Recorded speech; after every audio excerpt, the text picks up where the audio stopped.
I will say more broadly, though, the United States is running a very large deficit at a time when we're at full employment, and it just is, the level of debt that we have is not unsustainable. The path that we're on is unsustainable. That's completely non-controversial. How did the United States end up owing $30 trillion?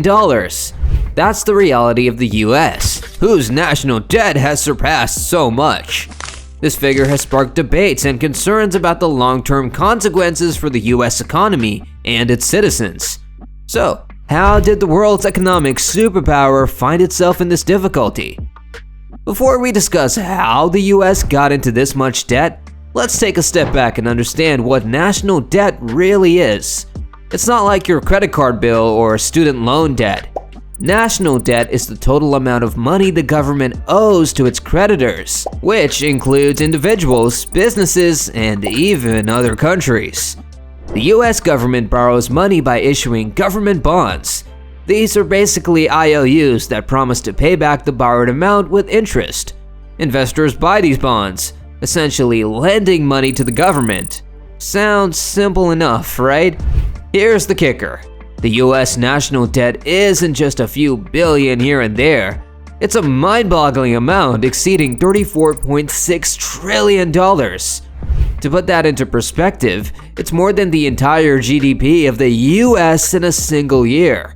That's like spending more than you earn in a year every year.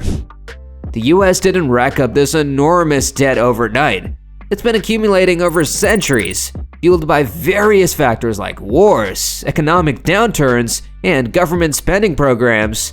However, two major events in recent history have significantly contributed to the current debt levels. For the 2008 financial crisis, the government responded with a $700 billion bailout package and other stimulus measures, adding significantly to the debt. This intervention was crucial to prevent a complete economic collapse, but came with the cost of increased borrowing. For the COVID-19 pandemic, massive relief packages, including the $2.2 trillion CARES Act, were implemented to support individuals, businesses, and the healthcare system. This led to unprecedented government borrowing, with the Congressional Budget Office estimating the budget deficit for the fiscal year 2020 at $3.3 trillion, a figure more than triple the $984 billion deficit of 2019. The pandemic's economic impact and the necessary response further accelerated the growth of the national debt. During these crises, the government stepped in with massive spending programs to prop up the economy and help people struggling to make ends meet. For example, in response to the COVID-19 pandemic, the US government passed the $2.2 trillion CARES Act, which provided direct payments to individuals, expanded unemployment benefits, and offered loans and grants to businesses. These programs, while crucial for preventing a complete economic meltdown, also resulted in a dramatic surge in government borrowing. Economists often examine the debt-to-GDP ratio to understand the magnitude of a country's debt. This ratio compares the total debt to the country's annual economic output, or GDP. As of Q2 2024, the US had a debt-to-GDP ratio of 121%, meaning the government owes more than it produces in a year. The Congressional Budget Office projects that by 2033, this could reach 118% if current spending patterns continue. Now, a high debt-to-GDP ratio doesn't automatically spell disaster. Other countries like Japan, with a debt-to-GDP ratio of 254% in 2023, and Greece, with a ratio of 205% in the same year, have even higher ratios. However, the US case is unique because of the sheer size of its economy and the global influence of the US dollar.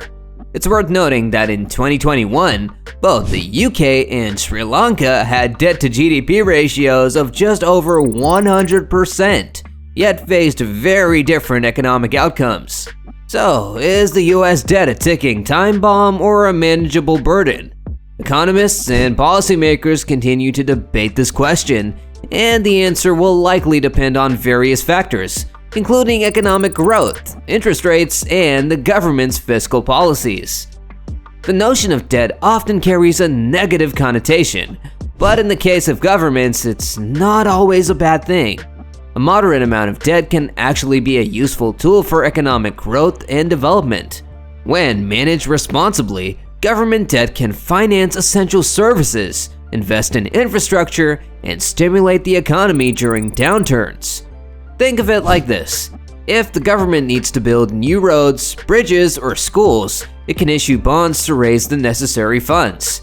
This allows for immediate investment in projects that benefit society, even if the government doesn't have enough cash on hand. These interventions were crucial in preventing a complete economic collapse, but they also came at a cost, a significant increase in the national debt. So, is this debt a ticking time bomb, or is it a necessary evil for economic stability? The answer, as is often the case in economics, is nuanced. The US has always had a pretty good credit rating, meaning it's considered a safe bet for investors. But other countries aren't so lucky. Some have what is called junk bond ratings, meaning there's a higher risk they might not be able to pay back their loans. And the lower a country's rating, the more likely it is to need help from organizations like the International Monetary Fund and the World Bank. These international groups can offer financial lifelines, but they often come with strings attached, like requiring the country to make tough economic changes. Here's where things can get really tricky. If the US can't pay back its debt, it might have to borrow even more money just to cover the interest payments. This is called a debt spiral. Economists are divided on whether the current debt level is sustainable. Some think it's manageable as long as the economy keeps growing, while others are sounding the alarm bells, warning of potential economic turmoil if the debt isn't addressed. Now, the big question is the US national debt actually a problem? Well, like most things in economics, it's not a simple yes or no answer. There are two main schools of thought on this. Some economists are sounding the alarm, saying the current debt level is unsustainable. They argue that this massive debt could lead to inflation, where your money doesn't buy as much, higher interest rates, making it more expensive to borrow money, and slower economic growth, meaning fewer jobs and less prosperity. They worry that if the debt keeps growing, it could eventually trigger a financial crisis, like the one we saw in 2008, but potentially even worse. But there's another side to the coin. Other economists believe that the current debt level is manageable, as long as the government is responsible for how it handles its finances. They point out that the US has a long history of paying back its debts. And that's it for this video. Please give this video a thumbs up and share it with your friends. Also, don't forget to subscribe to our channel and hit the bell icon to get notified of our future videos. We have more amazing videos coming up, so stay tuned. Thank you for watching.